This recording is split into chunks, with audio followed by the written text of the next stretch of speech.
Hello everyone, welcome you all on my YouTube channel biology village. Students, आज हम discuss करेंगे 20 most important questions of general biology and ये सभी question जो है ना वेरियस एग्जामिनेशन में पूछे गए हुए हैं, NEET and NET and various teaching examination like CTET and TET. तो इसे आप ध्यान से देखें, बहुत इंपॉर्टेंट क्वेश्चन हैं ये सब।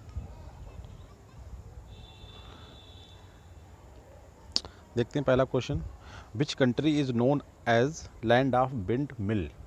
विंड मिल का मतलब होता है कि जो आज एक ट्रेंड चल रहा है सस्टेनेबल डेवलपमेंट या सस्टेनेबल डेवलपमेंट गोल्स, उसके अंदर एक प्रोग्राम है गवर्नमेंट ऑफ इंडिया का या फिर ग्लोबल यूनाइटेड नेशंस का कि विंड्स के थ्रू इलेक्ट्रिसिटी जनरेशन का प्रोग्राम जो होता है, तो उस पैरामीटर्स के बेस पे आज दुनिया में कौन सी कंट्री सबसे ज़्यादा विंड के थ्रू एनर्जी प्रोवाइड कर रही है, ठीक है, या उसका उत्पादन कर रही है। तो इसमें जो आता है कि कौन सी कंट्री, तो एक कंट्री है नॉर्वे, जिसे कहते हैं कि दुनिया का अंत, the end of the world, ठीक है, जो स्कैंडिनेवियन कंट्री भी बोली जाती है, ठीक है। ये ज्योग्राफी में पढ़ाते हैं स्कैंडिनेवियन कंट्री, 3 कंट्री आती हैं उसमें उसमें से एक कंट्री है नॉर्वे, ठीक, यूरोप की कंट्री है। तो इसमें जो है सबसे ज़्यादा पूरे ग्लोबल वर्ल्ड में सबसे ज़्यादा ये विंड के थ्रू इलेक्ट्रिसिटी का प्रोडक्शन करती है, इसलिए इसे बोलते हैं लैंड ऑफ विंड मिल। तो ऑप्शन सी इज करेक्ट है। नेक्स्ट क्वेश्चन है, एक फंगस होता है फंजाई, आपको समझ में आ रहा है, fungi are a chlorophyllous plants, मतलब they don't have chlorophyll, so they unable to prepare their food material, ठीक है। प्लांट्स होते हैं बट प्लांट की तरह सबसे बेसिक करेक्टर है प्लांट का presence of chlorophyll and presence of cell wall. तो इन प्लांट्स मतलब फंजाई में दोनों करेक्टर थोड़ा सा, एक तो होता ही नहीं है, क्लोरोफिल तो कम्प्लीटली एब्सेंट, और दूसरा करेक्टर जो है कि cell wall consist of cellulose, cell wall होती है बट उसमें काइटिन की बनी होती, ना कि सेलुलोज की, ठीक है। खैर, जो फंगस होता है Ashbya gossypii is used for microbial production of, किस के माइक्रोबियल प्रोडक्शन में इस्तेमाल किया जाता है या किसका माइक्रो प्रोडक्शन होता है इंडस्ट्रियल लेवल पे by application of this fungus. तो विटामिन के, vitamin B2, ascorbic acid and lactic acid. Vitamin ascorbic acid को भी विटामिन सी बोलते हैं हम लोग, तो इसे ध्यान रखें, सब विटामिन के नाम है। तो इस फंगस को यूज़ किया जाता है for the production of vitamin B2, ठीक है, वेरी इंपॉर्टेंट विटामिन है ये। अच्छा, थर्ड क्वेश्चन हम देखते हैं, Darwin thinking was also influenced by Charles Lyell essays on. देखो, डार्विन जो है एवोल्यूशन का सबसे इम्पॉर्टेंट साइंटिस्ट है, मतलब एवोल्यूशनिस्ट बायोलॉजी, ठीक है। तो इसकी जो थिंकिंग थी, जो इसने अपनी थ्योरी थी, न्यू डार्विनिज्म, या आज के टाइम के मोस्ट एक्सेप्टेबल जो थ्योरी है वो डार्विन की थ्योरी ही है, न्यू डार्विनिज्म बोलते हैं इसे। डार्विन जब अपनी थ्योरी ये लिख रहे थे, प्रपोज कर रहे थे, तो उस टाइम एक साइंटिस्ट थे चार्ल्स लायल, और डार्विन का नाम भी चार्ल्स डार्विन था। तो चार्ल्स लायल का एक आर्टिकल था, मतलब उनका जो ऐसे था प्रिंसिपल्स ऑफ जूलॉजी, उससे जो थे डार्विन बहुत ज़्यादा इम्प्रेस थे। मतलब उसका एक उनकी थ्योरी जो डार्विनिज्म है या न्यू डार्विनिज्म, जिसके थ्रू इन्होंने एवोल्यूशन को एक्सप्लेन किया है, उसमें चार्ल्स लायल का जो प्रिंसिपल्स ऑफ ऐसे था, प्रिंसिपल ऑफ जूलॉजी पे जो उन्होंने ऐसे लिखा था, उससे बहुत ज़्यादा वो इम्प्रेस था। तो इसका जो करेक्ट आंसर जो है प्रिंसिपल ऑफ जूलॉजी, जो चार्ल्स लायल ने राइटअप किया था। तो करेक्ट ऑप्शन है ए। नेक्स्ट क्वेश्चन देखते हैं, jeans which present in cytoplasm concerned with extra cellular inheritance. देखिए, दो बातें कह रहा है, एक तो जीन्स कहाँ प्रेजेंट है, साइटोप्लाज्म। साइटोप्लाज्म का मतलब क्या हुआ कि न्यूक्लियस के अंदर है या माइटोकॉन्ड्रिया के अंदर है। दूसरा कह रहा है इसका जो संबंध है कंसर्न किससे, एक्स्ट्रा सेलुलर इनहेरिटेंस, सेल के जो एक्स्ट्रा सेलुलर इनहेरिटेंसेस का संबंध होता है। तो ये जीन कौन से होते हैं, प्लाज्मा जीन्स होते हैं या जंपिंग जीन्स होते हैं, बोथ होते हैं, या एक्स्ट्रा क्रोमोसोमल जीन्स होते हैं। देखिए, प्लाज्मा, ठीक है, और इधर साइटोप्लाज्म। तो ये जो जीन्स होते हैं जो एक्स्ट्रा सेलुलर इनहेरिटेंस से इनका संबंध होता है और प्रेजेंट होते हैं साइटोप्लाज्म में, दे नोन एज प्लाज्मा जीन, ठीक है। नेक्स्ट क्वेश्चन देखते हैं, एक मैचिंग टाइप का क्वेश्चन है कि जिसमें डिस्कवरर का नाम है साइंटिस्ट का और दूसरी साइड में उसकी डिस्कवरी कि उन्होंने क्या डिस्कवरी की है, ठीक है। तो हम देखते हैं, ऑप्शन ए में है एम मैकक्लेंटन, एक जो लेडी है जेनेटिक्स में बहुत ही ज़्यादा इन्होंने प्रोमिनेंट वर्क किया है, बारबरा मैकक्लेंटन, ठीक है। दूसरे पे हैकेल हैं, तीसरे पे हेज एंड जैकब का नाम है, थर्ड पे हर्बर्ट स्पेंसर। तो मैं ये कहना चाहता हूँ, इस जो ऑप्शन होते हैं ना, इसमें जो मैचिंग टाइप है सबसे सिंपल आप देखें, जिसमें सबसे ज़्यादा आपको कॉन्फिडेंस होता है, वो देखिए हर्बर्ट स्पेंसर जो थे। हमने आपको बताया था कि सर्वाइवल जो फिटेस्ट का जो कॉन्सेप्ट है, ठीक है, बहुत इंपॉर्टेंट थ्योरी है ये, सर्वाइवल ऑफ द फिटेस्ट जिसे हम कहते हैं। जी हर्बर्ट स्पेंसर ने ही दी थी। ठीक है, तो करेक्ट आंसर इसमें कोई डाउट नहीं। यार आपको इसमें लगता है कि माइक क्लंटन ने जो है आपको जंपिंग जीन के बारे में बताया था, तो ये बात भी ठीक है। आपको इसमें सबसे जो सिंपल चीज़ पता है, सबसे आपको कोई डाउट नहीं, सबसे पहले उसका मैचिंग करें। देखिए 4 का डी है, इसमें मुझे कोई भी डाउट नहीं है कि सर्वाइवल ऑफ द फिटेस्ट की जो कॉन्सेप्ट है वो हर्बर्ट स्पेंसर ने दिया है। ठीक है, तो 4 का डी और 4 का डी कहीं पे नहीं है, तो इस क्वेश्चन से मेरा आंसर ठीक हो जाता है कि करेक्ट ऑप्शन जो है वो ए होगा, जिसमें 4 का डी है। ठीक है, वैसे माइक क्लंटन जो है बहुत फेमस लेडी है जेनेटिक्स में, जिसने बात करी है जंपिंग जीन के बारे में। ठीक है, बारबारा माइक क्लंटन एक सिंगल लेडी जेनेटिक्स में आप पढ़ेंगे।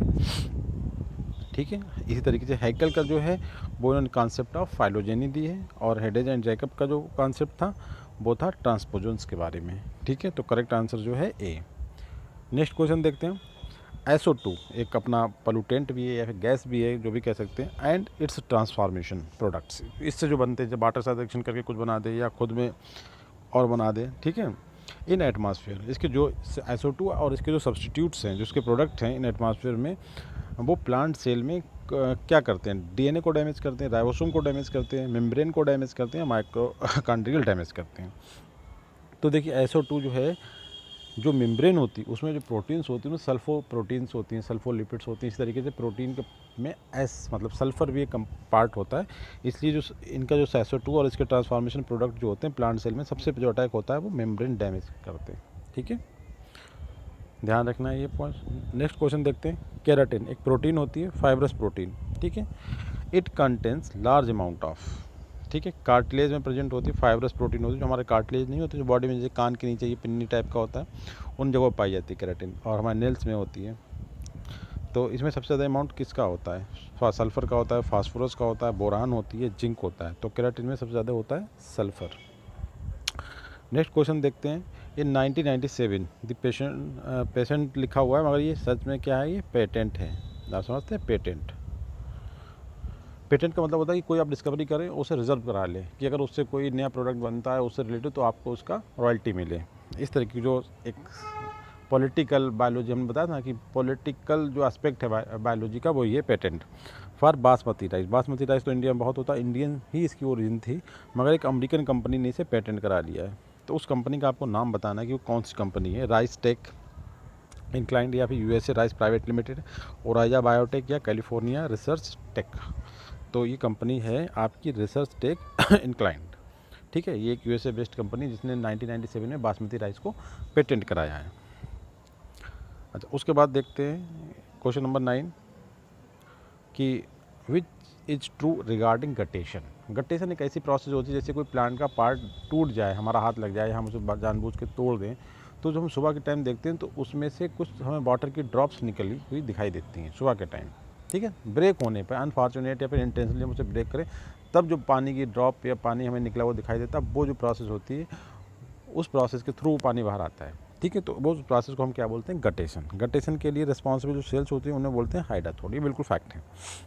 दूसरा है कि it occurs mostly during the night and early morning. ये बिल्कुल सही बात है कि नाइट में ही होता है, क्योंकि जब रूट प्रेशर की वजह से ही होता है। जब हम ब्रेक करते हैं उस टाइम पानी नहीं निकलेगा, जब रात में प्लांट अपनी एक ऐसी स्टेज में पहुँचता है जब वो प्रेशर को मतलब काउंटर करता है कि कौन सा प्रेशर ज़्यादा है, तो रूट प्रेशर के इफेक्ट के थ्रू कुछ पानी बाहर आ जाता है, वहीं पे ड्रॉप की फॉर्म में हमें महसूस होता है। और पानी वो प्योर पानी नहीं होता, बल्कि उसमें जो फ्लोएम और जाइलम सैप के अंदर से निकला हुआ पानी होता है, मतलब उसमें न्यूट्रिएंट्स भी होते हैं। कहने का मतलब प्योर पानी नहीं होता है वो। जैसे लिखा है लॉस ऑफ प्योर वाटर, तो प्योर वाटर का लॉस नहीं है। तो यहाँ पे करेक्ट आंसर है सी। दोनों बातें सही हैं कि it occur through the hydathode and mostly occur during the night and early morning. ठीक है, तो करेक्ट आंसर है सी, बोथ। नेक्स्ट क्वेश्चन है, बहुत ही इंपॉर्टेंट क्वेश्चन है ये। देखिए प्रियॉन्स, प्रियॉन्स जैसे हम बात करते हैं किसी वायरस का हम डायग्राम बनाएं, इस तरीके से आपने देखा होगा हम डायग्राम बनाते हैं, तो इसके अंदर जो ये होता है, अगर हम ये वाला पार्ट इसका हटा दें, ठीक है, तो ये जो इसका जेनेटिक मटेरियल होता है, RNA हो या DNA हो, मोस्टली RNA है इसमें प्रियॉन्स के केस में। तो जो RNA है ये खुद कैपेबल हो टू काज डिजीज़, उस केस में इसे क्या बोलेंगे हम, प्रियॉन्स बोलते हैं। ठीक है, तो ये अपने आप में प्रियॉन्स भी, इसकी डिस्कवरी बहुत रिसेंट है, 1990 में इसकी डिस्कवरी है, 1990 में। तो ये कौन कौन सी डिजीज़ काज करता है, एक तो पहले ये बात है। मैं क्वेश्चन में ये कह रहा है कि prions are not associated with, इसका मतलब है कोई एक ऐसी डिजीज़ है जिससे प्रियॉन्स का कोई भी संबंध नहीं है। बाकी 3 डिजीज़ जो है प्रियॉन्स से होती हैं, जैसे स्क्रिप्ट डिजीज़ प्रियॉन्स से होती है, क्रू डिजीज़ जो जानवरों में होते हैं ना, खुर पका जिससे बोलते हैं, उनके जो खुर होते हैं पैर वो पकने लगते हैं उसमें। ठीक है, उसके बाद क्रूटफेल्ड जैकब डिजीज, ये भी प्रियॉन्स के थ्रू होती है। इसका करेक्ट आंसर जो है वो फिनाइल कीटोन्यूरिया है। क्यों? फिनाइल कीटोन्यूरिया जो है एक मेटाबॉलिक डिसऑर्डर है जिसमें जो ह्यूमन बॉडी में होता है, और एक टाइप का मेटाबॉलिक डिसऑर्डर का मतलब है कि हमारी बॉडी जो होती है वो एक मेटाबॉलिक मतलब जेनेटिक डिसऑर्डर है जिसमें हमारी बॉडी जो होती है एक एंजाइम, एक अमाइनो एसिड होता है, एरोमेटिक अमाइनो एसिड, जिसका नाम है फिनाइल एनालीज। इस अमाइनो एसिड को हमारी बॉडी जो है डाइजेस्ट करने में अनेबल हो जाती है। कहने का मतलब इसकी एक आइडेंटिफिकेशन ये होता है कि इस बीमारी से जो ग्रसित या मतलब जो पेशेंट होता है वो जब यूरिन फार्मेशन करता है, यूरिन को बॉडी से निकालता है, एक्सक्रीट करता है, तो उस टाइम उसका जो यूरिन होता है वो ब्लैक कलर का हो जाता है due to reaction with the environmental oxygen. तो इसका सबसे आइडेंटिफिकेशन फीचर क्या है? उसका जो पेशाब होता है वो ब्लैक कलर का हो जाता है। ठीक है, और it is a metabolic genetic disorder होता है, मतलब एक जेनेटिक प्रॉब्लम है ये, और इसका प्रियॉन से कोई संबंध नहीं है। तो करेक्ट आंसर है आपका फिनाइल कीटोन्यूरिया। और आपको ये मालूम चल गया फिनाइल कीटोन्यूरिया कैसा है? मेटाबॉलिक डिसऑर्डर है। ठीक है, जेनेटिकली कंट्रोल्ड। नेक्स्ट क्वेश्चन है, देखते हैं क्वेश्चन नंबर 11 पे हम बात करते हैं कि पॉन्ड इकोसिस्टम शो। बहुत ही इंपॉर्टेंट है, बहुत अच्छे से मैं इसे एक्सप्लेन कर रहा हूँ। आप देखें कि पॉन्ड इकोसिस्टम क्या शो करता है? अपराइट प्राइमेट ऑफ नंबर को बताता है या इन्वर्टेड प्राइमेट ऑफ बायोमास को बताता है? बोथ आर करेक्ट, या इन्वर्टेड प्राइमेट ऑफ नंबर को बताता है? देखिए नंबर के दोनों बातें दे रही है कि प्राइमेट भी बता रहे हैं, अपराइट भी और इन्वर्टेड भी है। तो हम इसमें कोई बात नहीं, हम इसे बिल्कुल चेक करते हैं। देखिए कैसे करके हम पॉन्ड बनाते हैं। ये पॉन्ड बन गया और पॉन्ड का ये बाउंड्री हो गई। ठीक है, यहाँ पे क्या होते हैं? बहुत छोटे छोटे प्लैंक्टन्स होते हैं इसकी बॉडी की सरफेस पे। ठीक है, फिर इसके ऊपर छोटे छोटे इंसेक्ट होते हैं, और फिर जो होती हैं स्मॉल फिश होती हैं। ठीक है, यहाँ पे बहुत सारी, और फिर एक बहुत बड़ी बड़ी फिश होती है इसके नीचे। जैसे नीचे आएंगे नंबर कम होगा, वो लार्ज फिश होंगी। ठीक है, मतलब वजन उनका ज़्यादा होगा मगर नंबर में कम होंगी। अब हम देखते हैं इस डायग्राम को देखने के बाद हम बनाते हैं पहला अपराइट पिरामिड ऑफ नंबर। हम नंबर बात करते हैं। हमने सबसे पहले आपको पिरामिड जब पढ़ाया है, पूरा लेक्चर है हमारा, आप उसे देखिए। उसमें देखें सबसे पहले हम जो फोटोसिंथेटिक ऑर्गेनिज्म होते हैं उन्हें हम सबसे पहले बेस पे बनाते हैं। देखिए प्लांट जो है इनका नंबर बहुत ज़्यादा है। ठीक है, तो बेस ये हो गया। और जैसे जैसे उम्र बढ़ रहा है फिशेज़ का नंबर जो है कम होता जा रहा है। बड़ी फिशेज़ का नंबर कैसा है? कम। अभी हम बायोमास के लिए पिरामिड बना रहे हैं या नंबर के लिए बना रहे हैं? पहले हम ये डिसाइड करें, हम नंबर के लिए बना रहे हैं। सबसे ज़्यादा प्लांट हैं, ग्रीन जो फोटोसिंथेटिक प्लांट है वो यहाँ पे हैं सबसे ज़्यादा। उसके बाद जैसे जैसे हम ऊपर से नीचे की तरफ गए, मतलब ये सबसे पहले फोटोसिंथेटिक लेयर बनती है, प्रोड्यूसर्स होते हैं पहले बेस पे। और जैसे जैसे ऊपर चले जा रहे हैं तो नंबर जो है वो कम होती चली जा रही। तो जो शेप निकल के आई वो कैसी आई? ट्रायंगल आई, मतलब अपराइट आई। तो देखिए करेक्ट आंसर है आपका, नंबर का पिरामिड कैसा होगा? अपराइट होगा। ठीक है, अब दूसरे केस में हमें क्या करना है? चेक करना है कि इन्वर्टेड पिरामिड ऑफ बायोमास, कि बायोमास का पिरामिड क्या इन्वर्टेड होता है? देखिए अब हम बात करते हैं प्लांट का वेट कितना होगा।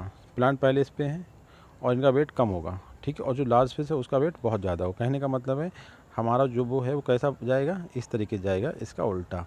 यहाँ पे वेट जो है प्लांट का वजन जो है वो कम होगा, और जो लार्ज फिश है उनका वजन बहुत ज़्यादा होगा। ये कैसा हो गया आपका? इन्वर्टेड हो गया। तो ये वाला भी करेक्ट है कि इन्वर्टेड बायोमास का पिरामिड पॉन्ड में कैसा होगा? इन्वर्टेड होगा, और नंबर का कैसा होगा? अपराइट होगा। ठीक है, आप देख सकते हैं यहाँ पे प्लांट रखेंगे सबसे पहले, यहाँ भी हमने सबसे पहले रखे थे, यहाँ पे सबसे पहले रखे, सबसे बेस पे, पहले टॉपिक लेवल पे। ठीक है, और जैसे जैसे हम ऊपर टॉपिक सेकंड पे आएंगे, फिर थर्ड पे आएंगे, फिर फोर्थ में। सेकंड में कौन से आएंगे? स्मॉल इंसेक्ट, इनका वजन कितना होगा? प्लांट से कुछ ज़्यादा होगा। उसके बाद स्मॉल फिशेस, उनका वजन जो होता है वेट होगा इन इंसेक्ट से थोड़ा सा ज़्यादा। ठीक है, और जो लार्ज फिश होंगे उनका वजन बहुत ज़्यादा होगा। तो इस तरीके से जैसे है कि एक बढ़ता हुआ चला जा रहा है। तो ये कैसा हुआ? इन्वर्टेड। तो ये बात भी सही है। तो करेक्ट आंसर है सी, कि पॉन्ड इकोसिस्टम के लिए नंबर का जो पिरामिड होगा वो अपराइट होगा और बायोमास का पिरामिड इन्वर्टेड होगा। कोई भी डाउट नहीं होना। ठीक है, करेक्ट आंसर सी। नेक्स्ट देखते हैं, which are the following is an example of scaly imbricate bulb. देखिए स्केली जो वर्ड ने बोला ना उस तरीके से ये वाला वर्ड होता है स्केल काटे तो।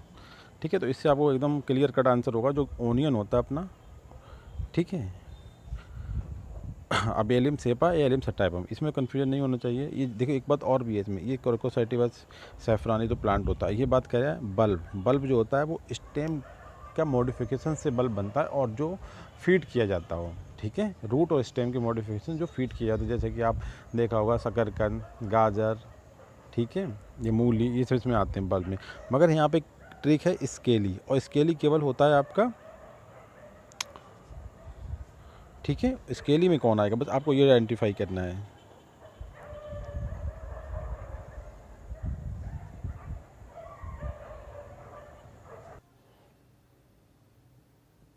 ठीक है गाइस, तो इसका आंसर जो है वो एलियम सटाइवम, गार्लिक।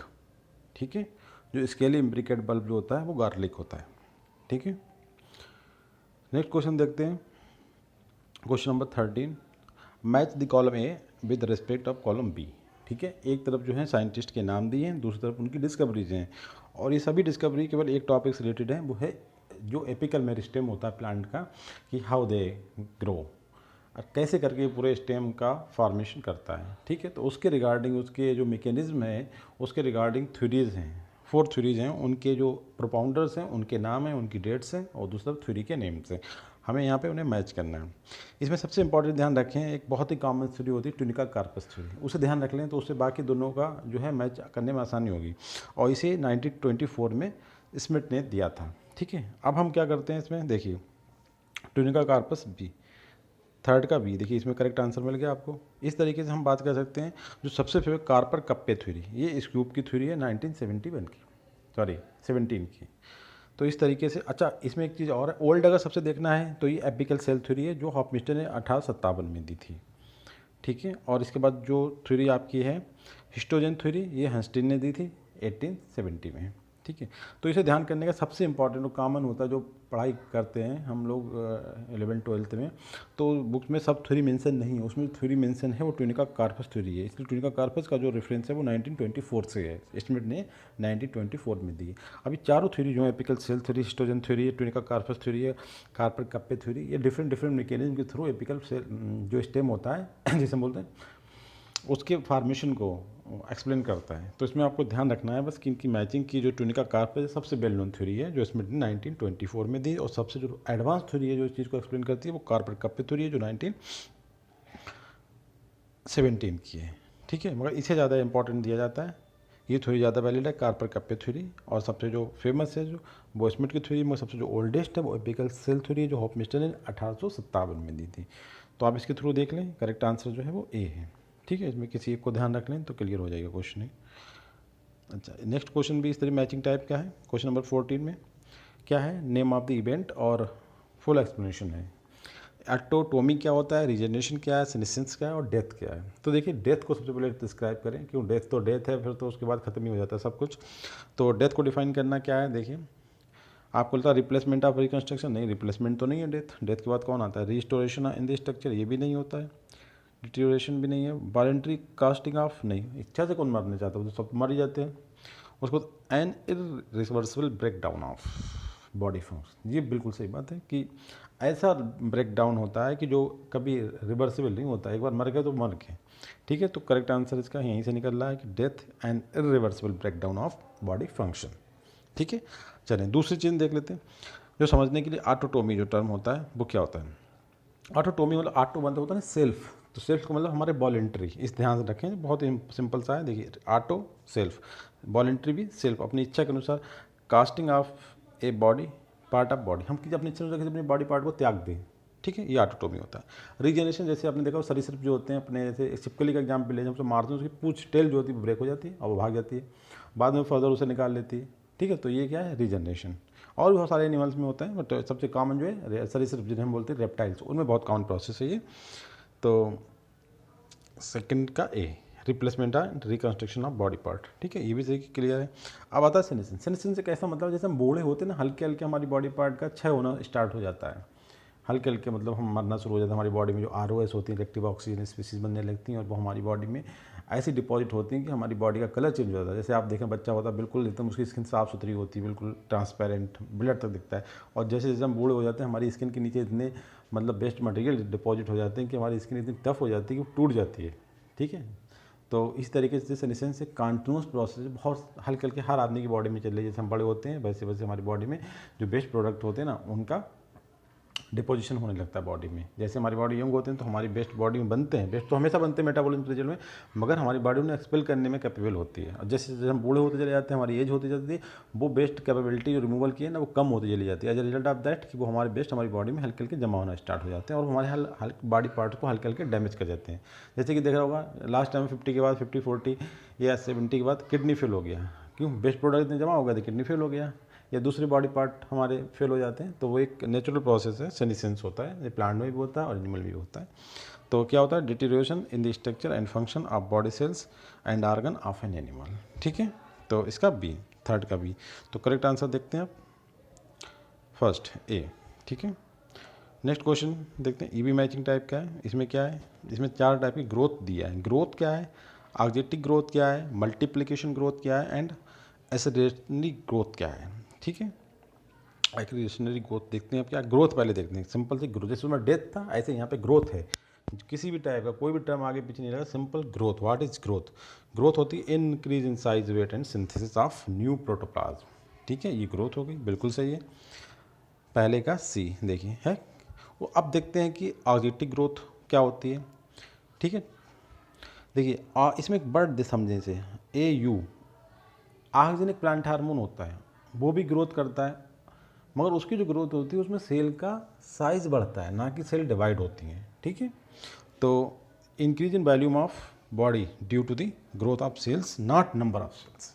मतलब डिवीजन नहीं होता। दूसरा जो प्लांट हार्मोन होता है जिसका नाम होता है साइटोकाइनिन, उसमें भी सेल का वो बढ़ता है, क्या मतलब ग्रोथ होती है, but by division of cells, not by increasing या by enhancing the cell volume. में सेल का साइज नहीं बढ़ता, उसमें सेल डिवाइड होती हैं। तो इससे ध्यान रखना है। AU ऑक्सीजन में भी AU होता है, AUXIN। ठीक है, ऑक्सीजन। तो इसका मतलब ये है कि ऑक्जेटिक ग्रोथ जो होती है उसमें ग्रोथ होती है, but by enhancing the volume of the cell, not by dividing the sales.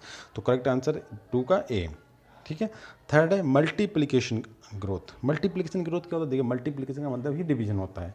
ठीक है, अब कौन सा division? Growth results due to increase in number of cells by mitosis. मतलब रिप्रोडक्टिव ग्रोथ होगी तो म्योसिस, बात है नॉर्मल बॉडी ग्रोथ माइटोसिस होगी। ठीक है, थर्ड देखते हैं एक्रीशनरी ग्रोथ। इसमें क्या है?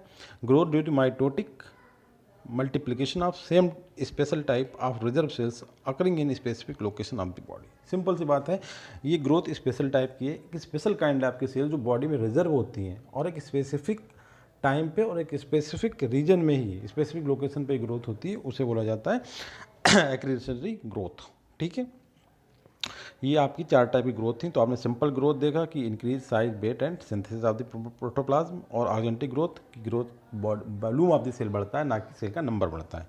ठीक है, तीसरा मल्टीप्लिकेशन ग्रोथ होती है जिसमें growth result due to increase in number of cells. ठीक है, बाय माइटोसिस, मतलब 1 से 2 सेल, 2 से 4 सेल, इस तरह का डिवीजन होता है, उसे हम बोलते हैं। और ये जो ग्रोथ है फोर्थ वाली, ये स्पेशल ग्रोथ है, स्पेशल लोकेशन पे, special body cells that are reserve होती है एक पार्टिकुलर साइट पे, वो एक स्पेशल टाइम पे निकलती हैं और डिवाइड करती हैं। ठीक है, तो करेक्ट आंसर है आपका। नेक्स्ट क्वेश्चन देखते हैं हम, question number 16। A bio energy source obtained by fermentation to supplement fossil fuel petrol. कह रहा है कि एक बायो एनर्जी का सोर्स है जो ऑब्टेन्ड होता है फर्मेंटेशन से, और सप्लीमेंट किसे करता है, मतलब किसके पैरेलल खड़ा होना चाहता है वो, फॉसिल फ्यूल पेट्रोल के पैरेलल। तो वो कौन सा ऐसा प्रोडक्ट है? मेथेनॉल है, एथेनॉल है, मिथाइल अल्कोहल है, या डीजल है? तो वो आपका इथेनॉल है। आप बहुत सुना होगा आजकल इथेनॉल की बात हो रही है। तो इथेनॉल है इतने बड़े लेवल पे जो पेट्रोल को सप्लीमेंट कर सकता है, मतलब पेट्रोल की जगह पे मतलब काम कर सकता है, या उसे मदद कर सकता है पूर्ति करने में। नेक्स्ट क्वेश्चन देखिए, industrial melanism is in peppered moth. Peppered moth एक इंसेक्ट है, पतंगा इसे बोलते हैं। इज एन एग्जाम्पल ऑफ, आपने NCERT में देखा होगा इंडस्ट्रियल इवोल्यूशन में कि जो इंग्लैंड का एग्जाम्पल दिया 1860 में, वहाँ पे कोई भी इंडस्ट्रियलाइजेशन नहीं था, तो वहाँ पे केवल एक टाइप के पतंगे थे। जब इंडस्ट्रियलाइजेशन शुरू हुआ तो वहाँ के जो ट्री ट्रंक थे उनके ऊपर ब्लैक कलर की सूट, मतलब कालिक जमा हो गई। इससे क्या हुआ, वो वहाँ के जो इंसेक्ट थे वो प्रीडेटर को बहुत इजीली वहाँ पे आइडेंटिफाई हो गए, और उन्होंने खा के उन्हें ख़त्म कर दिया। तो उन्होंने क्या करा, उन्होंने अपना कलर चेंज, कैमोफ्लेज का सहारा लिया, और वो उनसे बचना स्टार्ट हो गए। तो उन्होंने क्या देखा कि नेचुरल सिलेक्शन वहाँ पे देखा, इन एक्शन, मतलब होते हुए देखा भाई अपनी आँखों से। तो कहने का मतलब ये है, जो पेपर्ड मॉथ का एग्जाम्पल्स है वो नेचुरल सिलेक्शन एक्शन की बात करता है कि उन्होंने नेचुरल सिलेक्शन को होते हुए देखा है, मतलब वहाँ पे लोगों ने। नेक्स्ट क्वेश्चन है, तो इसका आंसर है B. The process which can not take place in the absence of virus is. देखिए, वायरस की प्रेजेंस में कौन सी प्रोसेस नहीं होती है? अगर वायरस नहीं हो तो प्रोसेस नहीं हुई। जैसे ट्रांसलोकेशन, देखिए ट्रांसलोकेशन तो एक आपका प्लांट की बात करो तो प्लांट में फूड मटेरियल फोटोसिंथेट की बॉडी में डिस्ट्रीब्यूशन से टर्म आता है, ट्रांसलोकेशन बोलते हैं। ठीक है, अगर जेनेटिक्स में भी एक टर्म होता है, जो क्रोमोसोम के बॉडी पार्ट का ट्रांसलोकेशन होता है, उसमें ट्रांसडक्शन एक टाइप का रिप्रोडक्शन होता है, बैक्टीरिया में पाया जाता है सेक्सुअल रिप्रोडक्शन। दूसरा होता है conjugation, also a mode of sexual reproduction bacteria.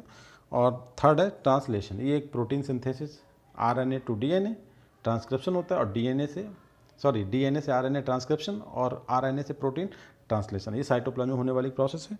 तो वायरस का संबंध है आपका ट्रांसडक्शन से। ठीक है, ट्रांसडक्शन का मतलब होता है कि दो बैक्टीरिया के बीच में जेनेटिक मटेरियल का transfer with the help of virus. ठीक है, अगर वायरस नहीं होगा तो कौन सा प्रोसेस नहीं होगा, ट्रांसडक्शन नहीं होगा, that is a mode of sexual reproduction in bacteria with the help of virus. ठीक है, तो correct answer B. Next question देखते हैं।